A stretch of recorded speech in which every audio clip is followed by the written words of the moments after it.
Puji Tuhan, saya sampaikan selamat pagi dan salam sejahtera di dalam Tuhan kita Yesus Kristus. Senantiasa kita bersyukur buat keselamatan jiwa kita dan pekerjaan Tuhan menggembalakan kita, sehingga kalau kita boleh ada sampai sekarang semua karena berkat Tuhan. Pada kesempatan ini saya akan menyampaikan kembali kebenaran firman Tuhan tentang kekristenan yang sejati. Saya akan mengemukakan kehidupan Kristen yang tulen itu yang seperti apa. Dan saya akan mengemukakan kebenaran ini melalui apa yang Paulus tuliskan di dalam surat 1 Tesalonika pasal 1 ayat 9 sampai ayat yang ke-10. Mari kita membaca firman Tuhan ini. 1 Tesalonika pasal 1 ayat 9 sampai ayat yang ke-10. Demikian firman Tuhan.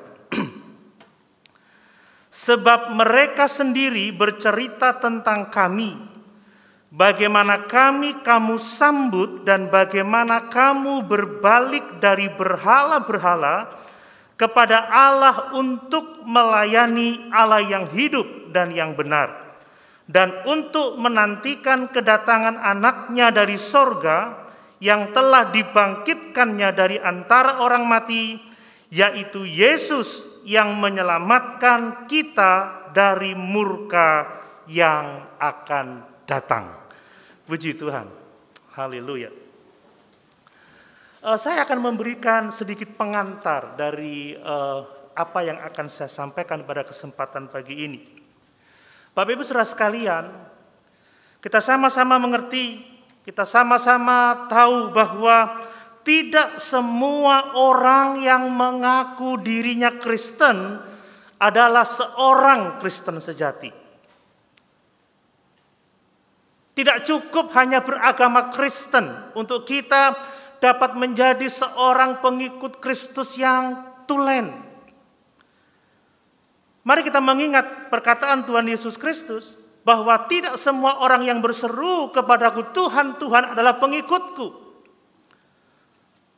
Pengikutku adalah orang-orang yang melakukan kehendakku, orang-orang yang melakukan kehendak Bapa yang di surga. Itu sebabnya penting sekali kita memperhatikan kehidupan kekristenan kita.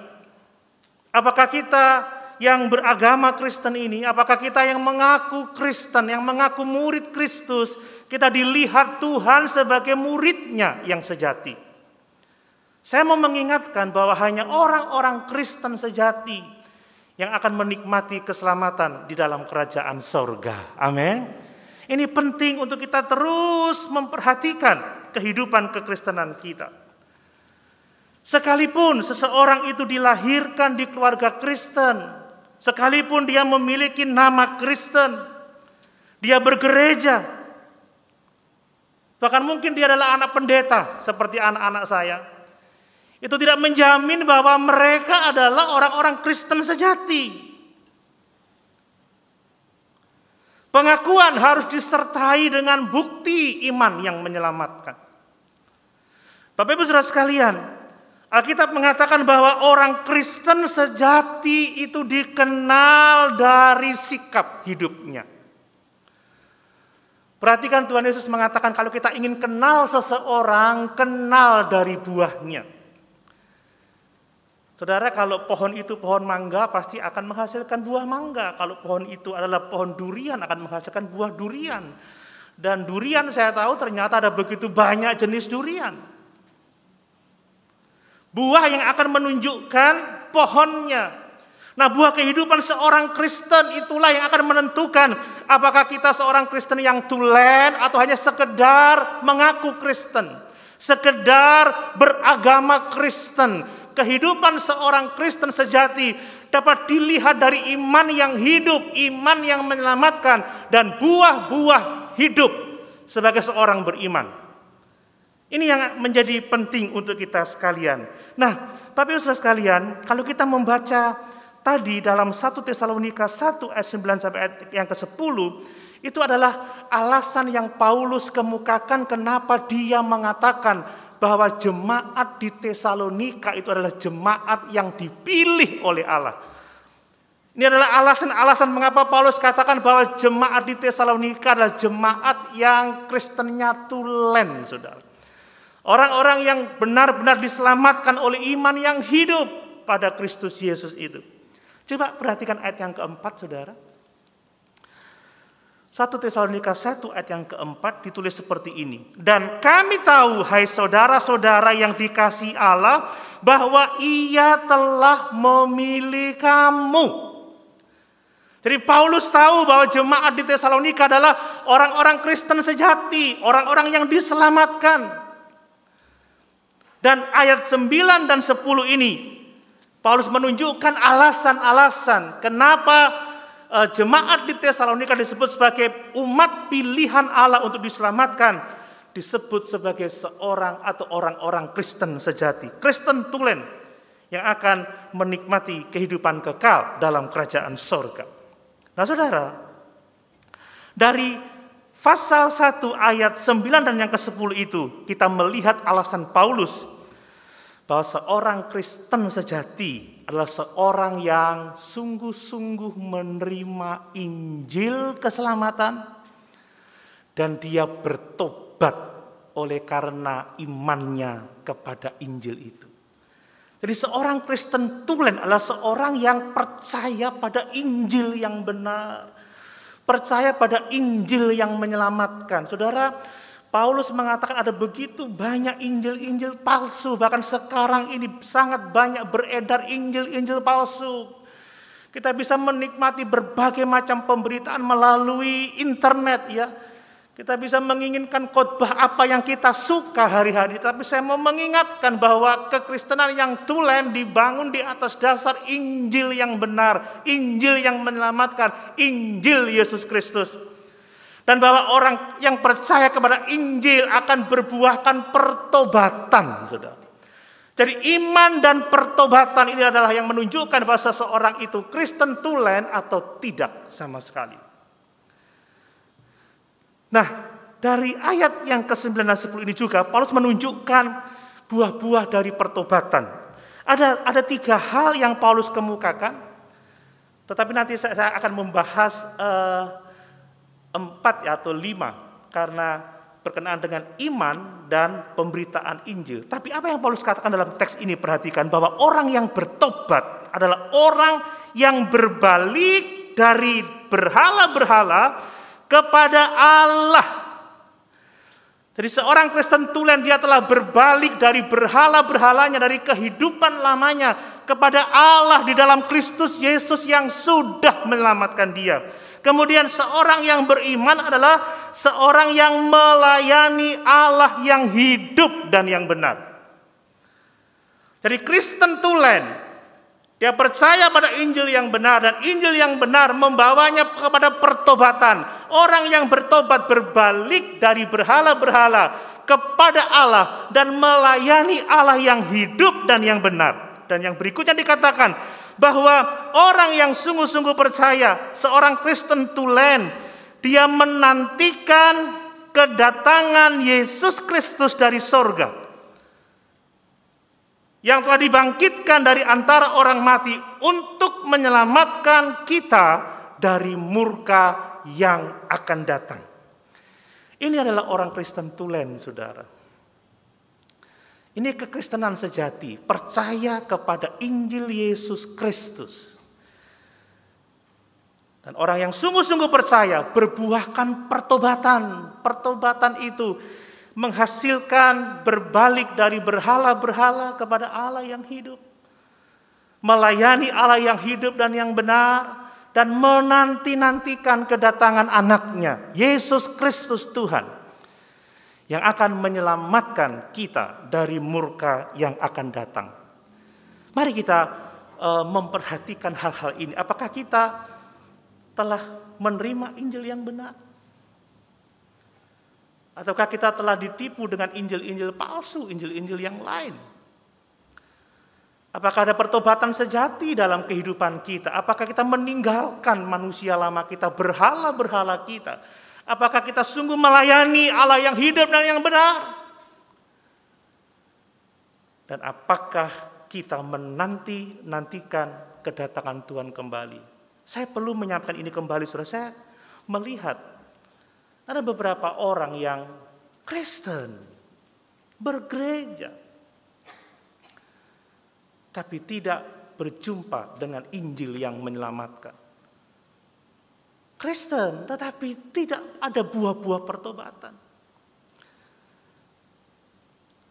Karena Allah memperhatikan keselamatan jiwa kita, maka saya memperhatikan keselamatan jemaat Tuhan. Amin. Dan kita masing-masing harus fokus pada keselamatan jiwa kita. Ingat, tidak ada sesuatu yang lebih pasti daripada kematian. Entah cepat, entah lambat. Dan kalau kita mati bukan sebagai seorang Kristen tulen yang telah menerima Injil yang benar, Injil yang menyelamatkan, dan kita tidak menunjukkan buah-buah pertobatan, jangan sampai kita mendengar perkataan Tuhan Yesus Kristus, "Aku tidak kenal kamu, enyahlah engkau dari hadapanku." Mari kita fokus pada keselamatan jiwa kita. Amin, saudara. Ada banyak hal yang bisa menarik perhatian kita, menarik fokus kita. Orang tidak perlu keluar rumah untuk sibuk hari-hari ini, saudara. Di rumah orang bisa sibuk karena internet. Tapi jangan sampai kesibukan kita menjauhkan kita dari persekutuan dengan Yesus yang akan membebaskan kita, yang akan menyelamatkan kita dari murka yang akan datang itu. Nah, mari saya akan menguraikan ya hal-hal berkenaan dengan kekristenan yang sejati. Mari yang pertama, saudara. Jadi perhatikan bahwa orang Kristen sejati itu menerima Injil yang benar. Orang Kristen sejati itu menerima Injil Yesus Kristus. Nah, jemaat di Tesalonika disebut sebagai jemaat yang dipilih oleh Allah. Jemaat yang diselamatkan, jemaat dengan iman yang benar, jemaat yang memiliki kehidupan Kristen yang sejati. Karena jemaat di Tesalonika telah menerima Injil yang benar itu. Ini sungguh luar biasa, saudara. Tidak semua orang yang mengatakan memberitakan Injil itu memberitakan Injil yang benar, saudara. Kita harus hati-hati dengan itu. Namanya sama Injil, tetapi isinya belum tentu benar. Paulus berkata dalam Galatia pasal 1, "Barang siapa ada orang yang memberitakan Injil selain yang kuberitakan, terkutuklah dia." Dan jemaat di Tesalonika telah menerima Injil yang benar, Injil Yesus Kristus yang disampaikan oleh Rasul Paulus, seorang utusan atas kehendak Allah. Amin. Nah, kita harus memulai dengan berjumpa dengan Injil yang benar, saudara. Coba kita lihat lagi ayat yang ke-9, saudara ya. Sebab mereka sendiri bercerita tentang kami, bagaimana kamu sambut. Saudara, penerimaan jemaat di Tesalonika kepada Injil yang benar itu ditunjukkan dengan kata-kata bahwa mereka telah menyambut Rasul Paulus dan rekan-rekan kerjanya. Saudara, kalau saudara menyambut seorang rasul, menyambut seorang pemberita Injil, artinya saudara menerima orang itu dengan apa yang dibawanya, menerima dengan Injil yang diberitakannya. Dalam terjemahan bahasa Inggris dikatakan reception. Reception ini artinya penerimaan. Ketika seseorang menerima penginjil, maka dia akan menerima juga berita Injilnya. Reception ini bisa berarti pintu masuk, saudara. Kalau kita mau menerima Injil yang benar, pertama-tama kita perlu menerimanya. Amin, saudara. Kita perlu membuka hati kita untuk Injil. membuka hati kita untuk apa yang akan Tuhan katakan kepada kita. Belum tentu semua orang yang duduk di bangku gereja ketika mendengarkan firman, hatinya terbuka untuk firman. Hatinya terbuka untuk kebenaran firman Allah. Ada orang yang duduk mendengar tetapi mengunci rapat-rapat pintu hatinya. Itu sebabnya doa tadi dikatakan, Tuhan kami membuka hati, atau Tuhan bukalah hati kami untuk menerima kebenaran itu. Kita seringkali menolak apa yang kita anggap tidak benar. Kita menolak sesuatu yang bertentangan dengan keyakinan kita. Bukankah demikian, saudara? Apalagi kalau yang memberitakan sudah tidak berkenan di hati saudara. Oh, saya ngomong pendeta iki, males aku, kan begitu.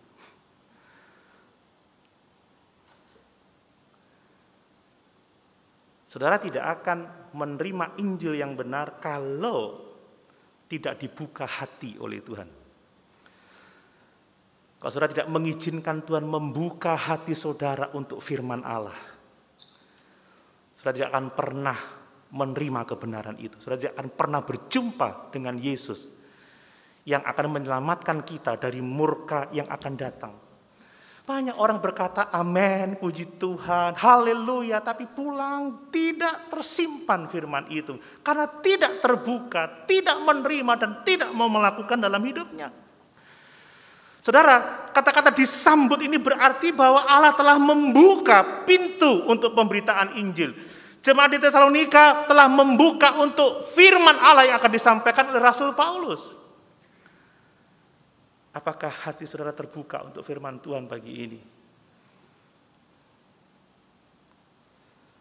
Apakah engkau bisa menyanyi, isilah Tuhan, bejana hidupku, lepaskan dahaga jiwaku, ku buka hati untuk firman Tuhan. Apa gitu kita pagi ini? Apakah saudara sudah menyiapkan tanah hati yang baik untuk ditaburi kebenaran itu?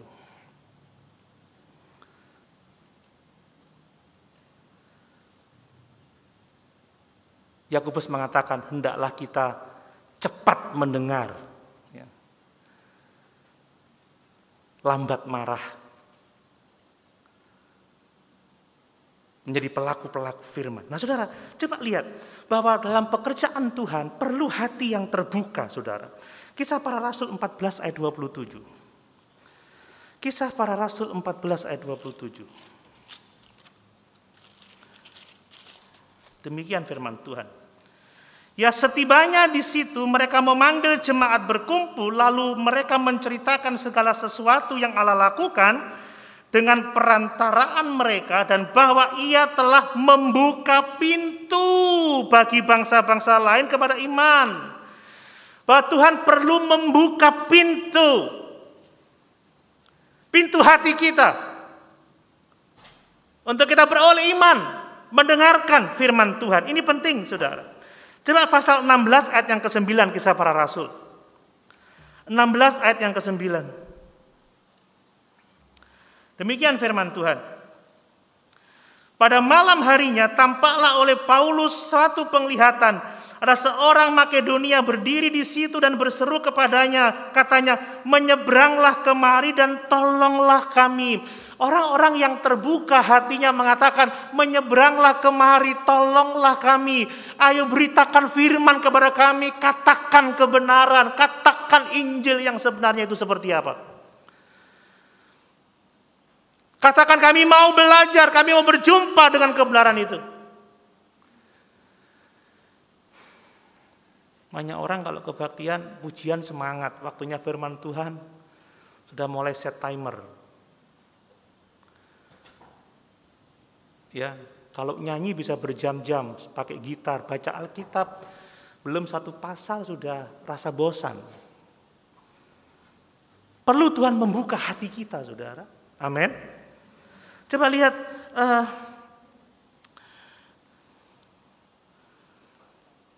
pasal 10, Kisah Rasul, pasal 16 ayat yang ke-14, coba kita lihat. 16 ayat 14, ya. Seorang dari perempuan-perempuan itu yang bernama Lydia turut mendengarkan, maksudnya mendengarkan pemberitaan Paulus, ya, turut mendengarkan. Ia seorang penjual kain ungu dari kota Tiatira yang beribadah kepada Allah. Perhatikan, Tuhan membuka hatinya sehingga ia memperhatikan apa yang dikatakan oleh Paulus. Sebelum Tuhan membuka hati seseorang atau kita mengizinkan Tuhan membuka hati kita, kita nggak akan mendengarkan dengan sungguh-sungguh. Saudara, dari mimbar ini kelihatan loh siapa yang buka hati atau tidak. Oh, tapi saya tidak bisa tahu sebenar itu. Hanya Tuhan yang tahu. Amin, saudara. Tapi orang yang dibuka hati itu mendengarkan dengan sungguh-sungguh. Sehingga ia memperhatikan apa yang dikatakan oleh Paulus. Orang yang membuka hati memperhatikan apa yang disampaikan dalam firman Tuhan. Bukan hanya masuk telinga kanan, keluar telinga kiri. Ya, anak-anak kadang seperti itu. Kalau dikasih tahu ya, kalau dikerjakan amin, tapi setelah itu nggak dilakukan. Karena nggak memperhatikan. Nggak coba memahami. Paulus tahu persis, saudara, kalau Tuhan tidak membuka pintu untuk Injil, kalau Tuhan tidak membuka hati seseorang, kalau orang tidak mengizinkan hatinya dibuka oleh Tuhan atau membuka hatinya, maka pemberitaan itu tidak ada artinya. Paulus mengatakan ada banyak orang yang ingin diajar tetapi tidak pernah mau belajar.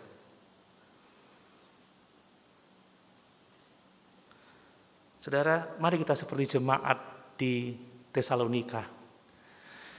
Kita izinkan Tuhan membuka hati kita senantiasa untuk kebenaran firman Tuhan. Saat-saat firman disampaikan, kita memperhatikan. Saat kita membaca Alkitab, kita membaca dengan sungguh-sungguh berulang-ulang sampai kita mengertinya.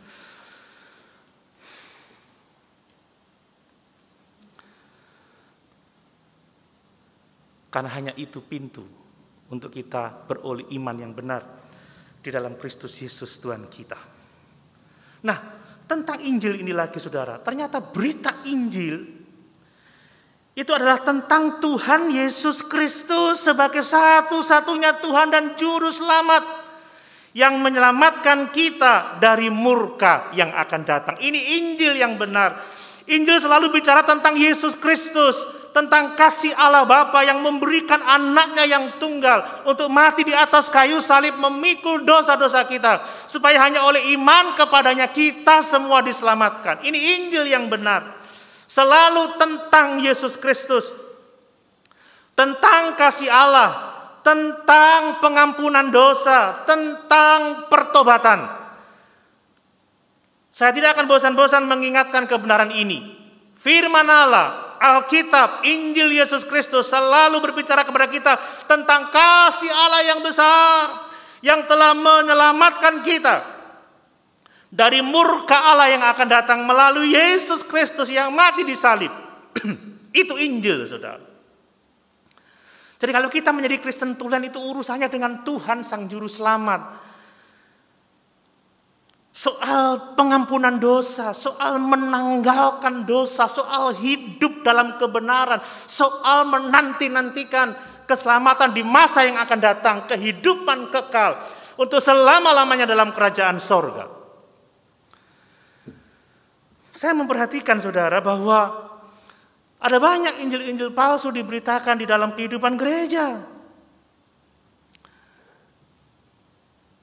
Yesus diberitakan seperti Aladin dan jinnya itu, ya.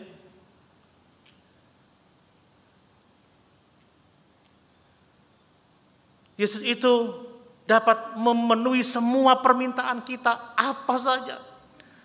Dia akan memberikan yang kita inginkan, yang kita butuhkan supaya kita senang, supaya kita sukses, supaya kita hebat, supaya kita berhasil dan lain sebagainya. Orang mengenalnya sebagai prosperity gospel, Injil kemakmuran. Ikut Tuhan harus sehat, harus kaya, harus sukses. Tidak memikirkan soal kekudusan, tidak memikirkan soal kehidupan di dalam kebenaran, tidak memikirkan soal keselamatan jiwanya. Ikut Tuhan, kudapatkan apa yang kau mau. Saudara, kita diajar oleh Tuhan Yesus, Bapa, jadilah kehendakmu. Ini Injil mengatakan semua yang kamu kehendaki, yang semua yang kamu inginkan akan diberikan kepadamu. Padahal Tuhan mengatakan doa yang sesuai dengan kehendak Allah itu yang dijawab oleh Tuhan.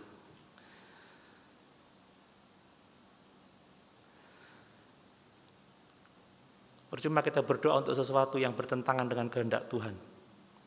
Doa-doa egois. Maka kata Yakobus, ada banyak orang yang salah berdoa sehingga tidak pernah didengar dan dijawab oleh Tuhan sebab dia berdoa meminta sesuatu untuk memuaskan dirinya, memuaskan hawa nafsu. Saudara, Injil yang benar memberitahu kepada kita tentang dosa-dosa kita, bagaimana dosa telah memisahkan kita dari Tuhan, dosa menghancurkan kehidupan kita, dan bahwa kita yang berdosa akan diperhadapkan dengan penghakiman, penghukuman kekal murka Allah di masa yang akan datang. Alkitab mengatakan itu. Semua orang telah berdosa, telah kehilangan kemuliaan Allah, upah dosa adalah maut. Itu yang Alkitab katakan kepada kita. Kita harus berurusan dengan dosa kita. Memang Yesus telah mengampuni dosa-dosa kita. Dan dia memberikan kuasa untuk kita menang atas dosa-dosa kita di masa ini. Dan di masa yang akan datang, kita akan dimuliakan bersama-sama dengan Tuhan dalam kerajaan surga. Yesus mengatakan bahwa perbuatan baik kita sama sekali tidak akan dapat menyelamatkan kita. Hanya kasih karunia Allah di dalam Kristus Yesus Tuhan kita, itu yang menyelamatkan kita. Kalau kita berjumpa dengan Injil yang benar, maka kita akan berurusan dengan Tuhan yang telah menebus kita dari dosa. Kita akan concern untuk kehidupan dalam kebenaran. Kita akan hidup dalam kekudusan karena Tuhan telah mati karena dosa-dosa kita. Bukan untuk kita berbuat dosa lagi, tetapi supaya kita dapat hidup dalam kebenaran Tuhan. Orang yang mengenal ini tidak akan mau kompromi dengan dosa. Amin, saudara. Dan jemaat di Tesalonika telah menerima Injil yang benar itu. Coba lihat tadi 1 Tesalonika 1 ayat 5 dan ayat yang ke-6. 1 Tesalonika 1 ayat 5 dan ke-6. Sebab Injil yang kami beritakan bukan disampaikan kepada kamu dengan kata-kata saja, tetapi juga dengan kekuatan Roh Kudus dan dengan suatu kepastian yang kokoh. Memang kamu tahu bagaimana kami bekerja di antara kamu oleh karena kamu, dan kamu telah menjadi penurut kami dan penurut Tuhan. Dalam penindasan yang berat, kamu telah menerima firman itu dengan sukacita yang dikerjakan oleh Roh Kudus. Amin. Menerima Injil dengan sukacita yang dikerjakan oleh Roh Kudus. Bapak Ibu boleh tidak setuju dengan saya kalau saya memberitakan Injil yang lain, dan boleh ngomong sama saya supaya saya juga bertobat dari berita yang salah itu. Tapi kalau saya memberitakan Injil seperti yang Alkitab katakan, maka kita harus bersama-sama menerima dengan sukacita yang dikerjakan oleh Roh Kudus dalam hati kita. Saya manusia biasa, saya berteologi bisa salah. Kalau Bapak Ibu berpikir teologi saya ada yang salah, mari kita berbicara. Kita saling menjaga. Tetapi kalau Injil yang benar diberitakan, maka terima dengan sukacita, karena itu pintu untuk kita beroleh hubungan yang benar dengan Tuhan. Amin. Nah, yang kedua, saudara, bahwa orang Kristen sejati itu bertobat. Ya. Ada pertobatan, saudara. Nah, kalau orang mengaku Kristen gak ada pertobatan, tetap aja hidup di dalam dosa, Artinya imannya itu iman palsu, saudara ya. Apalagi malah ingin terus hidup di dalam dosa. Terang-terangan menentang firman Allah. Itu bukan seorang Kristen tulen. Orang Kristen tulen itu bertemu dengan Injil yang benar. Yesus yang menyelamatkan kita dari dosa karena kita tidak mampu selamat dengan usaha kita sendiri. Dan bahwa dia bertobat oleh karena imannya kepada Yesus Kristus Tuhan itu. Saudara, tadi saya sampaikan ada buah-buah dari pertobatan, saudara. Nah, yang pertama adalah berbalik, ya, berbalik dari dosa, dari berhala kepada Allah yang hidup. Jadi orang Kristen yang sejati itu berbalik dari berhala-berhala kepada Allah yang hidup. Saya baca lagi dalam 1 Tesalonika tadi, ya, ayat yang ke-9.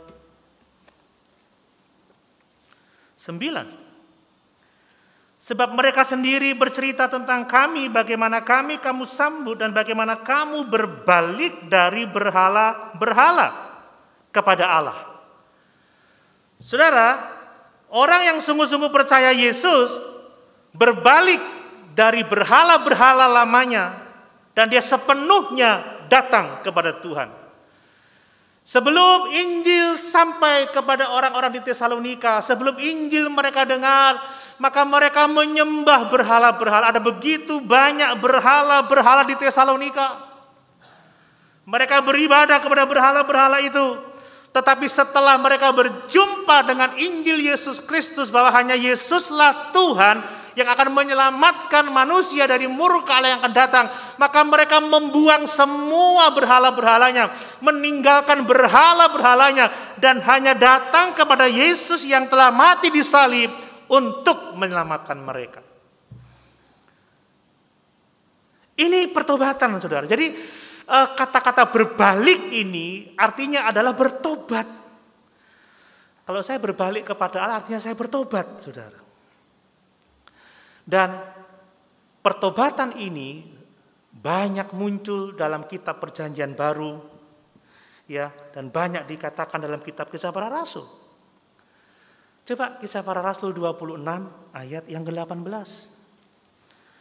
Kisah Rasul 26 ayat 18.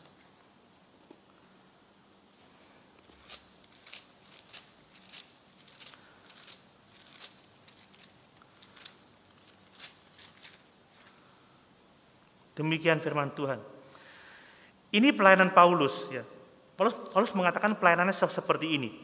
Ya, artinya dia berkata begini, aku diutus untuk melayani untuk apa, saudara? Untuk membuka mata mereka supaya mereka berbalik dari kegelapan kepada terang dan dari kuasa iblis kepada Allah, supaya mereka oleh iman mereka kepadaku memperoleh pengampunan dosa dan mendapat bagian dalam apa yang ditentukan untuk orang-orang yang dikuduskan.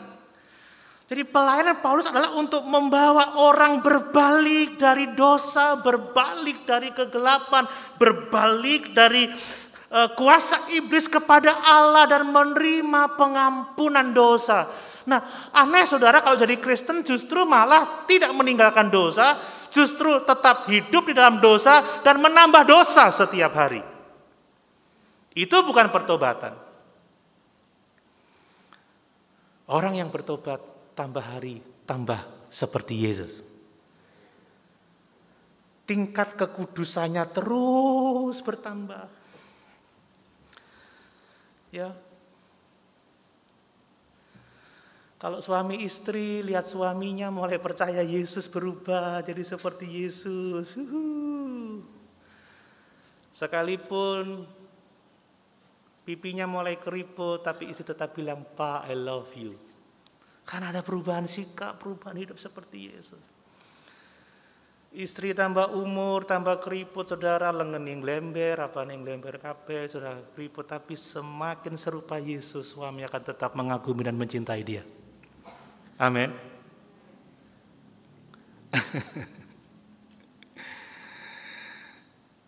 Jangan sampai jadi Kristen malah nggak karu-karuan. Pak, Dhisik baru kawin kamu ketok cek sabar, sekarang kok tambah ngamuan ya.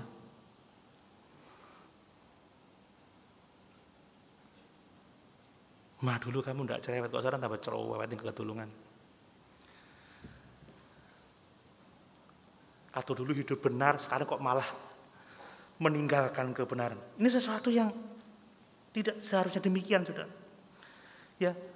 Ingat, pelayanan kita adalah supaya orang berbalik dari kegelapan, bukan malah hidup dalam kegelapan. Tapi berbalik dari kegelapan kepada terang, dari kuasa iblis kepada Allah. Supaya oleh iman mereka mendapat pengampunan dosa untuk orang-orang yang dikuduskan oleh Allah. Kalau masih dulu pertama ikut Tuhan, gak kenean, ngambekan, wajar lah. Tapi udah puluhan tahun ikut Tuhan tetap seperti itu. What's wrong, Saudara?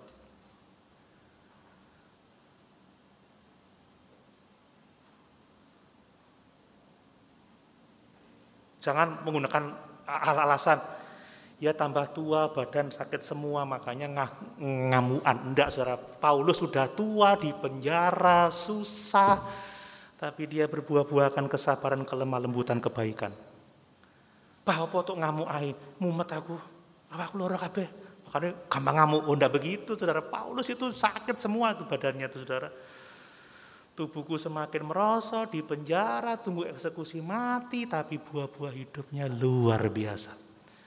Bagiku hidup adalah Kristus, mati adalah, kata Tuhan, tambah tua, tambah memuliakan Tuhan. Bukan tambah tua, tambah banyak gerutuan, banyak omelan.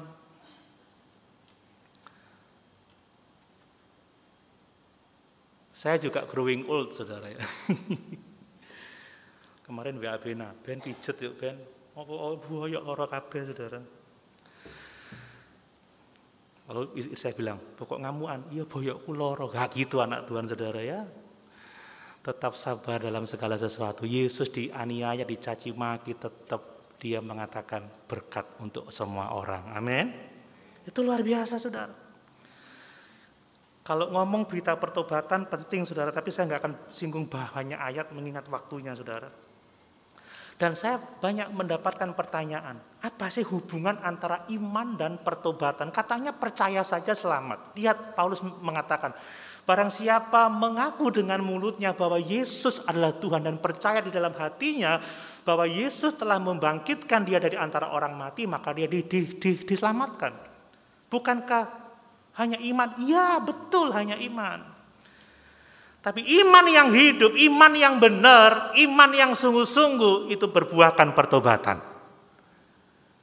Jadi iman dan pertobatan adalah dua sisi dari satu mata uang yang sama.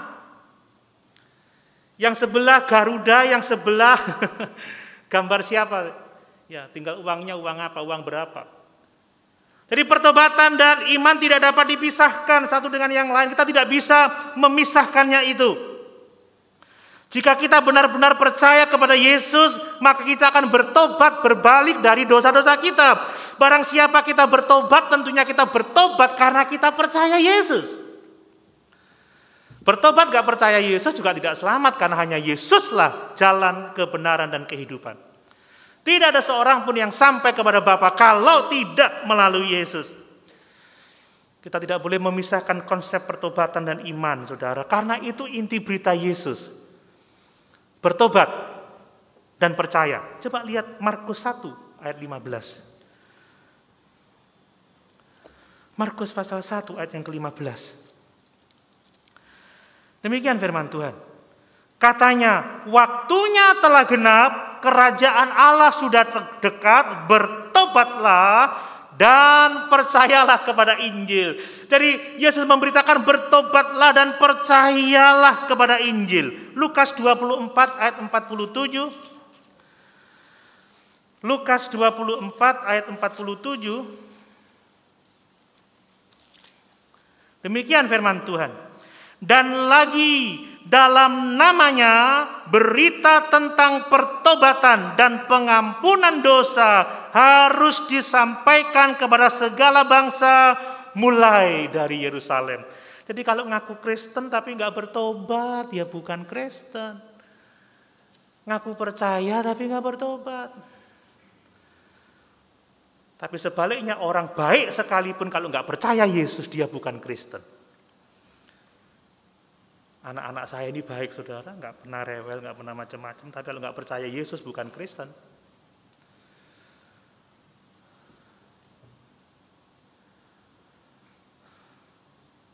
Pertobatan dan iman harus berjalan bersama-sama. Ya. Berdoa sama Yesus, Tuhan balaskan dendam saya. Hancurkan orang itu. Enggak begitu saudara, itu bukan Kristen. Saya membuat status kemarin di WA. Saat saya merenungkan firman Tuhan, kita tidak bisa memeluk Tuhan sekaligus memeluk dunia, nggak bisa. Kita nggak bisa mengharapkan pujian dari Tuhan sekaligus mengharapkan pujian dari manusia. Saya khotbah seperti ini, ada yang senang, ada yang tidak. Tapi seperti Paulus, saya mau belajar, aku tidak mencari pujian dari manusia, tetapi pujian dari Tuhan. Saudara juga harus seperti itu. Hidup untuk Tuhan, kebanyakan kita akan dibenci oleh orang lain. Tegas terhadap dosa, saudara tidak akan disukai. Kita nggak bisa erat bersekutu dengan Tuhan, sementara kita kompromi dengan dosa. Kita tidak bisa melayani Tuhan sekaligus mencintai dunia ini. Amin. Harus bertobat. Nah, sebelum kita percaya Yesus, sesungguhnya kita semua penyembah-penyembah berhala, saudara ya. Mungkin kita nggak punya patung di rumah, nggak punya sesembahan di rumah, tetapi segala sesuatu yang kita cintai lebih dari Tuhan itu sudah berhala. Berhala sesungguhnya adalah kepentingan diri kita sendiri. Yesus berkata, kalau kita tidak dapat melepaskan diri kita dari segala sesuatu yang kita miliki, maka kita tidak layak untuk Kristus. Ada orang yang membuang patung-patungnya, membuang sesembahannya, tetapi menjadikan Yesus berhala yang baru untuk memenuhi keinginannya, untuk mengikuti kemauannya, untuk mengatakan ya terhadap semua yang dikatakannya. Tuhan adalah Tuhan. Despotes, dia sang pemilik hidup. Dia adalah Tuhan atas segala sesuatu. Dia tidak dapat dijadikan berhala. Amin saudara. Pertobatan selalu berbalik dari hidup lama kepada Tuhan. Kita membenci apa yang dahulu kita cintai, itu bertobat. Dan kita mencintai apa yang dulu kurang kita cintai, tidak kita cintai, itu pertobatan. Kalau saudara dulu mencintai dunia dan sekarang membencinya, itu pertobatan. Dulu saudara membenci Allah dan sekarang saudara mencintainya, itu pertobatan. Itu berbalik kepada Allah. Ya. Kalau kita percaya kepada Yesus sungguh-sungguh, pasti akan ada pertobatan. Nah kemudian saudara, orang Kristen tulen itu akan melayani Allah yang hidup dan yang benar.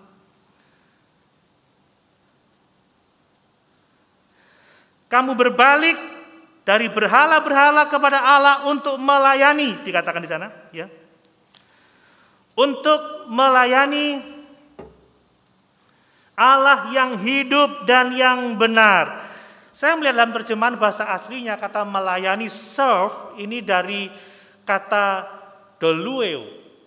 Ya, dolos itu hamba, dolueo itu artinya kita melayani sebagai hamba, melayani sebagai budak. Budak itu sudah tidak punya hak atas dirinya sendiri karena dia telah dibeli oleh tuannya.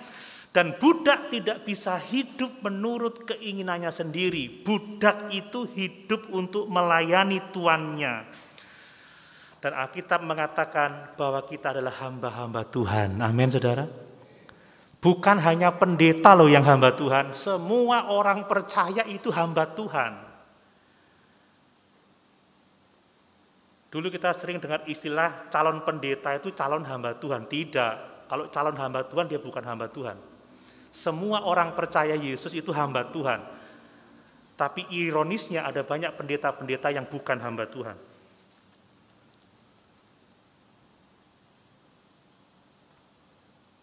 Semua kita hamba Tuhan. Amin.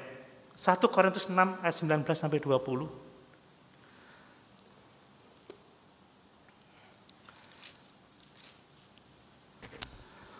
Demikian firman Tuhan.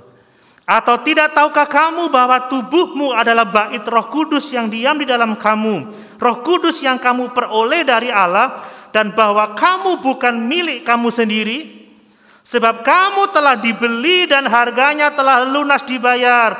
Karena itu muliakanlah Allah dengan tubuhmu. 1 Petrus 1 ayat 18 sampai 19 juga mengatakan hal yang sama. Kita adalah hamba-hamba Allah, dolos-dolosnya Tuhan, milik kepunyaan Allah.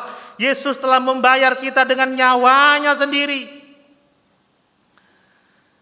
Yesus telah membebaskan kita dari murka yang akan datang. Itu sebabnya saudara, kita melayani Tuhan bukan karena terpaksa, bukan karena kewajiban, tetapi kita melayani Tuhan karena kasih sayang kita kepada Tuhan yang sudah menyelamatkan kita. Amin. Saudara, kalau kita diselamatkan, dibebaskan dari kematian, kita akan melayani penyelamat itu bukan karena terpaksa ya, bukan karena kewajiban, tetapi karena sayang. Itu beda loh saudara ya. Saya kemarin membawakan renungan di STA Jember, diselamatkan untuk melayani. Motivasi kita itu selalu sebagai ucapan syukur. Dan bersyukurnya bahwa Tuhan yang kita layani, yang telah menyelamatkan kita adalah Tuhan yang mementingkan kebaikan kita.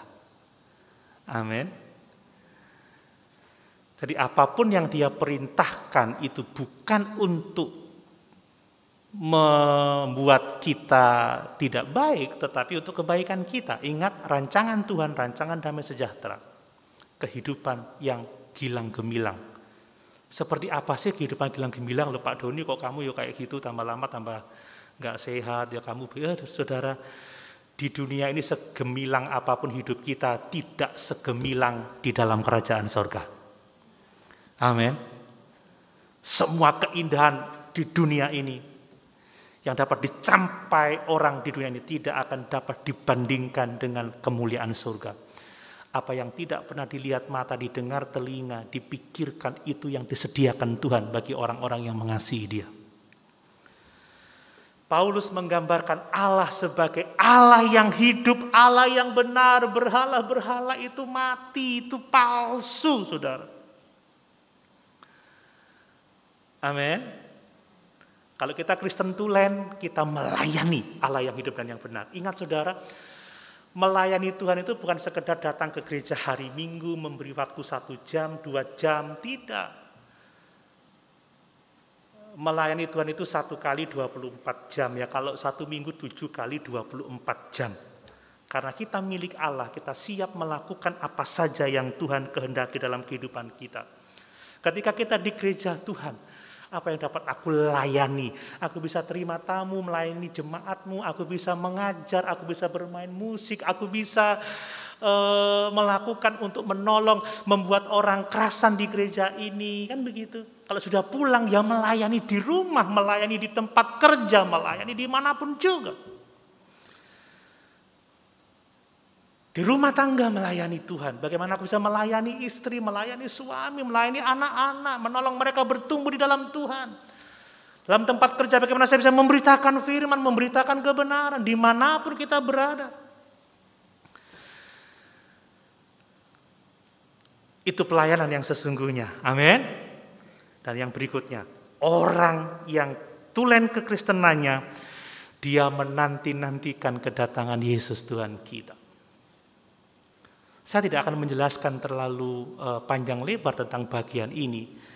Tapi yang saya maksudkan adalah bahwa coba bayangkan kalau kita menantikan seseorang akan datang ke rumah kita.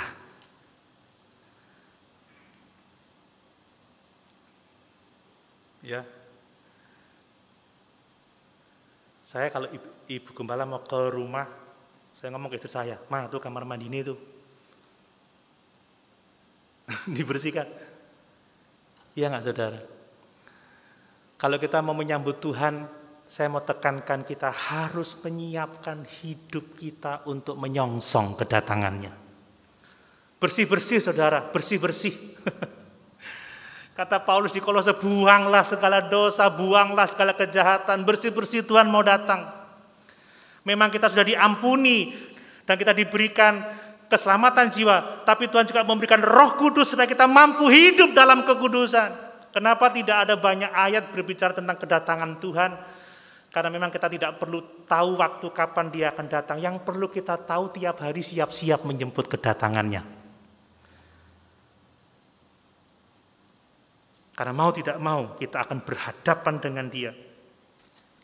Dia akan datang sebagai hakim yang adil dan sebagai juru selamat kepada setiap orang yang sungguh-sungguh percaya kepadanya.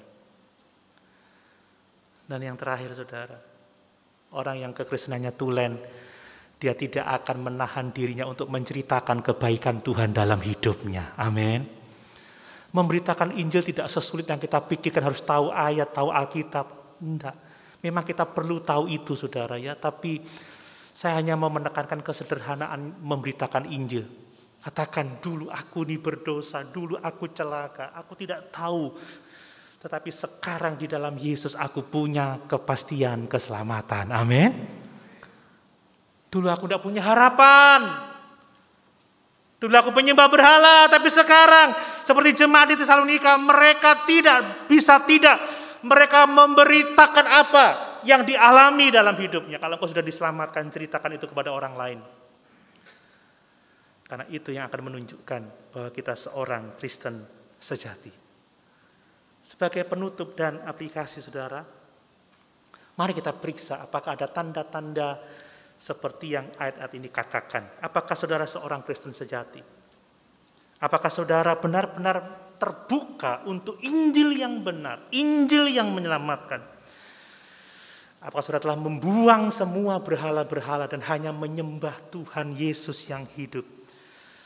Apakah saudara hidup untuk melayani Tuhan, menanti-nantikan kedatangannya, dan memberitakan pekerjaan-pekerjaan Allah yang Tuhan sudah lakukan dalam kehidupan saudara?